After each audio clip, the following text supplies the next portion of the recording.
गुरुर्ब्रह्मा गुरुर्विष्णु गुरुर्देवो महेश्वरः गुरुः साक्षात् परब्रह्म तस्मै श्री गुरवे नमः। ఓం మాఘ పురాణము 25వ అధ్యాయము. ఈ అధ్యాయంలో మనకు కళింగ కిరాతుడు మిత్రుల కథ గురించి తెలుసుకుందాం. గృత్నమద మహర్షి జహ్నుమునితో మరలా ఇట్లు పలికెను. మాఘమాస వ్రతమహిమ తెలుపు మరి ఒక కథను చెప్పెదను వినుము. ఎట్టి పాపాత్ముడైనను మాఘమాస వ్రతమును ఆచరించి పాప విముక్తుడగునని ఈ కథ తెలుపుచున్నది. వినుము. అతి ప్రాచీనమైన ఈ కథ శ్రీహరి కథామహిమను తెలుపును. పూర్వమొక కళింగ కిరాతుడు కలడు. అతడా ప్రాంతమున సంపద కలవాడు, పరివారము కలవాడు. ఆయుధములను ధరించి పరివారముతోనొకనాడు వేటాడుటకు అడవికి వెళ్ళెను. అనేక మృగములను వేటాడెను. అతడు మృగములను వెదుకుచు అడవిలో తిరుగుచుండగా ఒక విప్రుణ్ణి చూచెను. ఆ బ్రాహ్మణుడు నర్మదా నదీ స్నానము చేయవలేనని బయలుదేరెను. మార్గమధ్యలో ఆయాసముచే ఒక మర్రి చెట్టు నీడలో విశ్రమించి మరలా ప్రయాణము చేయదల్చెను. కిరాతుడతన్ని చూచి వాని వద్దనున్న వస్త్రములు, ధనము మున్నగు వానిని అపహరింపవలైనని తలచెను. తన వారితో వచ్చి ఈ బ్రాహ్మణుని వద్దనున్న అన్నింటినీ బలవంతముగా తీసుకొనెను. ఓయి, నీవు దాచిన ధనమును నాకిమ్ము, లేనిచో నిన్ను చంపుదనని కిరాతకుడు బ్రాహ్మణ్ణి బెదిరించెను. ఆ విప్రుడును, నేను దరిద్రుడును, నా వద్ద ధనమేమియూ లేదని సమాధానమును ఇచ్చెను. వాని మాటలకు కోపించిన కిరాతుడు ఆ బ్రాహ్మణుని ఖడ్గముతో నరికెను. ఆ కిరాతుడు అచటి మార్గమున ప్రయాణించు వారిని చంపి వారి నగలను, ధనమును దోచుకొనుచుండెను. అతడు క్రమముగా అరణ్య మార్గముననే కాక పట్టణ మార్గమున ప్రయాణించు వారిని కూడా దోచుకొని చంపుచుండెను. వానికి ధనమును సంపాదింపవలైనను కోరిక విపరీతముగా పెరుగుచుండెను. ఇట్టి కిరాతునకు బంగారు నగలను చేయువాడొకడు మిత్రుడుగా నుండెను. అతడును కిరాతుకుని వలె క్రూరుడు, వంచనాపరుడు. బంగారపు నగలను చేయుచు దానిలోని బంగారము హరించెడివాడు. కిరాతకుడు బాటసారుల నుండి దోచుకున్న నగలను అమ్మమని స్వర్ణకార మిత్రులకు ఇచ్చెడివాడు. అతడు నగలు అమ్మి అందులో కొంత ధనమును తీసుకొని మిగిలిన ధనమును కిరాతునకును ఇచ్చెడివాడు. వీరికి మరి ఒక శూద్రుడు మిత్రుడుగా నుండెను. వాని తల్లియును అట్టిదే. భర్త మరణించిన పిమ్మట ఆమె మరింత స్వేచ్ఛావర్తనురాలయ్యను. ఈ విధముగా ఆ కుటుంబమున కుమారుడు, తల్లి ఇద్దరును కాముకలు స్వేచ్ఛావర్తనులుగా నుండిరి. వాని తల్లి చీకటిలో కామాతురయై తన విటుడు వచ్చు చోటికి పోయెను. చీకటిగానున్న ఆ ఇంటికి ఆమె వద్దకు రావలసిన విత్తుడు రాలేదు. అతడు వచ్చునని ఆమె వానికై వేచియుండెను. అచ్చటకు ఆమె కుమారుడు వ్యభిచారిణి కాముకురాలైన తన ఇష్టురాలైన స్త్రీ కొరకు వచ్చెను. చీకటిలోనున్న తల్లి తాను కోరిన ఆమెయే అనుకొనెను. వాని తల్లియు ఆ చీకటిలో వచ్చినది తాననుకున్న విటుడే అని అనుకొన్నది. ఈ విధముగా తల్లియు కుమారుడును ఆ చీకటిలో ఒకరినొకరు ఎరుగక తమకు కావలసిన వారే అనుకొని ఫలితముగా వారిద్దరును ఆ చీకటిలో కలిసిరి. సమాగమమైన తరువాత వారిద్దరును ఒకరినొకరు గుర్తించిరి. వాని తల్లి విచారపడెను. కొంతకాలమునకు మరణించి నరకమునకు చేరి శిక్షలు అనుభవించుచుండెను. కుమారుడు మాత్రం నిర్భయముగా నుండెను. పరస్త్రీ వ్యామోహముచే అతడు తన సంపదనంతయు పోగొట్టుకొనెను. నిర్ధనుడై కిరాతకుణ్ణి చేరి వానికి స్నేహితుడయ్యెను. కిరాతుడు బ్రాహ్మణుని ధనమునకై చంపినవాడు. సువర్ణకారుడు నమ్మి ఇచ్చిన నగలలో బంగారములను దొంగిలించువాడు. శూద్రుడు తల్లితో వ్యభిచరించినవాడు. ఈ ముగ్గురికిని బ్రాహ్మణ మిత్రుడొకడు కలడు. అతడు వారితో కలిసి వారితో పాటు పాపకార్యములను చేయుచుండెను. బ్రాహ్మణుడుగటచే వాడు పౌరహిత్యమును కూడా చేయుచుండెను. వీరి కలయికతో పంచమహాపాపములొక చోట చేరినట్లయ్యను. బ్రహ్మజ్ఞానిని చంపినవాడు, కళ్ళు త్రాగువాడు, క్రూరుడు, బంగారమును అపహరించినవాడు, గురుపత్నితో రమించినవాడు, వీరైదుగురును పంచమహాపాతకులు. బ్రాహ్మణుడు కిరాతుడు పంపగా గ్రామాంతరమునకు పోయెను. అతడు ఆ గ్రామమున స్తోత్రీయుడైన బ్రాహ్మణునొకనిని చూచెను. ఆ బ్రాహ్మణుని పేరు వీరవ్రతుడు. అతడు రుద్రాక్షమాలలను ధరించెను. లేడి చర్మము, దర్భలు చేతబట్టియుండెను. గోవిందనామములు పలుకుచు తీర్థయాత్రలు చేయువాడు. కిరాత మిత్రుడైన బ్రాహ్మణుడు వానికి నమస్కరించెను. బ్రాహ్మణ్యమును కోల్పోయి దీనుడైయున్న వానిని చూచి, నీవెవరవు, ఎక్కడికి పోవుచున్నావని అడిగెను.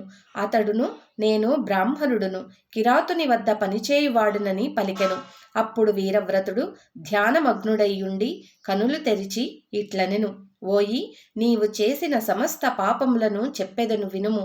నీ యజమాని బ్రహ్మహత్య మున్నగు పాపములను చేసినవాడు, హింసాపరుడు, వానికి బంగారమును దొంగిలించినవాడు మిత్రుడు, వారికొక శూద్రుడు మిత్రుడు, తల్లితో రమించినవాడు.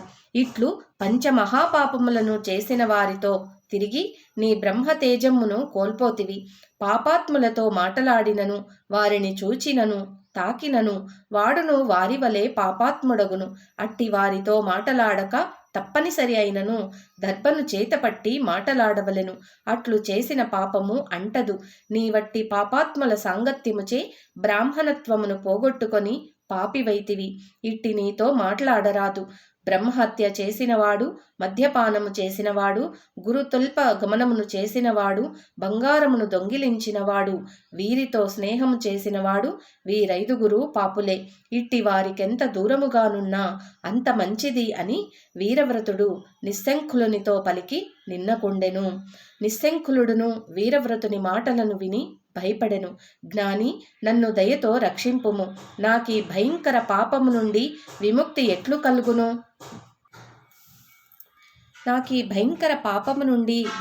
ఎట్లు కలుగును?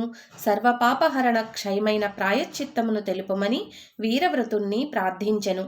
వాని మాటలను విని దయాళువైన వీరవ్రతుడు మునుపు, మనువు మొదలైన వారు చెప్పిన ప్రకారము ప్రాయశ్చిత్తమునిట్లు చెప్పెదను. నిత్యము నీవు చేసిన పాపములను చెప్పుచు తీర్థయాత్రలను 12 సంవత్సరముల పాటు చేయుము. ప్రతి ఇంటను బిచ్చమెత్తుకొని ఆ భిక్షాన్నమును తినుచుండుము. ప్రతి మాఘమాసమున ప్రయాగ క్షేత్రమున ప్రాతకాల స్నానము చేసి మాధవుణ్ణి దర్శింపుము. ప్రయాగ స్మరణముననే ముక్తి కలుగును. స్నానము చేసినచో వచ్చు పుణ్యమును చెప్పజాలను. ఎంతటి పాపాత్ముడైనను మాఘమాసమున ప్రయాగలో స్నానము చేసినచో వాని పాపములు పోవును. కావున 12 సంవత్సరములు పూర్తిగా గాని సంవత్సరం పాటు కాని ప్రయాగ మాఘస్నానమును ఆచరింపుము. ఆవు తినగా మిగిలిన బియ్యమును వండుకొని తినుము. ఈ ప్రకారమొక మాసము చేయుము అని చెప్పెను. నిస్సంకులుడును అట్లేయని అంగీకరించెను. తన మిత్రులైన కిరాతుదులకు ప్రాయశ్చిత్తమును చెప్పుడని కోరెను. వీరవ్రతుడును వాని మాటలకు సంతోషించి, నీకు చెప్పిన ప్రాయశ్చిత్తమే వారికిని ఆచరింపదగినదని చెప్పెను. నిస్సంకులుడును వీరవ్రతునకు నమస్కరించి 12 సంవత్సరముల ప్రాయశ్చిత్తమును చేసుకొన్న తరువాత నాకు ధర్మమును ఉపదేశింపగోరుదునని అడిగెను. ఆ ధర్మము అప్పుడు చెప్పుదును పొమ్మని పలికెను. నిస్సంకులుడును కళింగ కిరాతుడు మిగిలిన వారి వద్దకు పోయి వీరవ్రతుడు చెప్పిన మాటలను వారికి చెప్పెను. వారును నిస్సంకులుని మాటలను విని భయమును పశ్చాత్తాపమును పొందిరి. వారు వేరువేరుగా తీర్థయాత్రలు చేయదల్చి ప్రయాణమైరి. వీరవ్రతుడు చెప్పినట్లుగా భిక్షాన్న భోజనము, మాఘస్నానము చేసి పాప విముక్తులైరి. నిస్సంకులుడు వ్రతమును పాటించుచు తీర్థయాత్రలు చేయుచు కాశీనగరము చేరి కొంతకాలము ఉండి తరువాత ప్రయాగకు పోయి మాఘమాస వ్రతమును ఆచరించెను. అన్ని తీర్థముల స్నానము పాపనాశనము, ప్రయాగస్నానము. నిస్సంకులుడును వీరవ్రతుడు చెప్పినట్లు 12 సంవత్సరములు ప్రాయశ్చిత్తం ఆచరించెను. పాప విముక్తుడై వీరవ్రతుణ్ణి వెదుకుచు నైమిషారణ్యమునకు పోయి వీరవ్రతునకు నమస్కరించి ఇట్లు పలికెను. వీరవ్రతుడు తనకు నమస్కరించిన నిస్సంకులుని లేవనెత్తెను. ప్రేమతో కుశలము అడిగెను. 2 గడియలు ఆలోచించి ఇట్లనెను, ఓయి, నీ పాపమంతయు పోయినది. ప్రయాగ స్నానముచే దుష్ట సాంగత్య జనిత దోషము కూడా పోయినది. నీవిప్పుడు బ్రహ్మ తేజస్సుతోనున్నావు. మంత్రపూతమగు జలముతో 3 దినములు స్నానము చేయింతును. నిరాహారముగా నీవి 3 దినములుండును. అప్పుడు నీవు మరింత పవిత్రుడువు కాగలవు అనెను. నిస్సంకులనిచే మంత్రజలమున స్నానము 3 దినములు చేయించెను. నిస్సంకులుడు వీరవ్రతుడు చెప్పినట్లు నిరాహారుడయ్యుండెను. వీరవ్రతుడు నిస్సంకులనకు ఇట్లు ఉపదేశించెను. ఓయి, నిరంతరము సంతోషముగా నుండుము. వేద మార్గమును అతిక్రమింపకము. శాస్త్రమును అనుసరించి కార్యములను ఆచరించుము. వివాహం చేసుకొని గృహస్థ ధర్మము నాచరింపుము. ప్రాణసింహను మానుము. సనాతన ధర్మమును పాటింపుము. సజ్జనులను సేవింపుము. సంధ్యావందనము మున్నగు నిత్యకర్మలను మానకుము. ఇంద్రియ నిగ్రహమును కలిగియుండుము. హరుని పూజింపుము. ఇతరుల అపరాధమును చెప్పకుము. ఇతరుల వృద్ధిని చూచి విచారపడకుము. పరస్త్రీలను తల్లివలే చూడుము. చదివిన వేదములను మరవకుము. అతిథులను అవమానింపకుము. పితృదినమున శ్రాద్ధమును మానకుము. చాడీలను చెప్పకుము. ఇతిహాస పురాణములను వేదాంగములను పరిశీలించుచుండుము. సిగ్గును విడిచి హరినామమును కీర్తింపుము. పెద్దలు చెప్పిన త్రిపుండు ధారణము చేయుము. రుద్రాక్షమాలను ధరించి రుద్రసూక్తంతో శివుణ్ణి అర్చింపుము. తులసీమాలను ధరించి తులసీ దళములతో లక్ష్మీనారాయణులను, బిల్వదళములతో శివుణ్ణి అర్చింపుము. హరిపాద తీర్థమును సేవింపుము. నీవే అన్నదానమును భుజింపుము. యతీశ్వరులను గౌరవింపుము. తల్లిదండ్రులను సేవింపుము. నియమముతో మంత్రానుష్ఠానము చేయుము. కామ క్రోధాది శత్రువులను జయింపుము. మాఘస్నానమును మానకుము.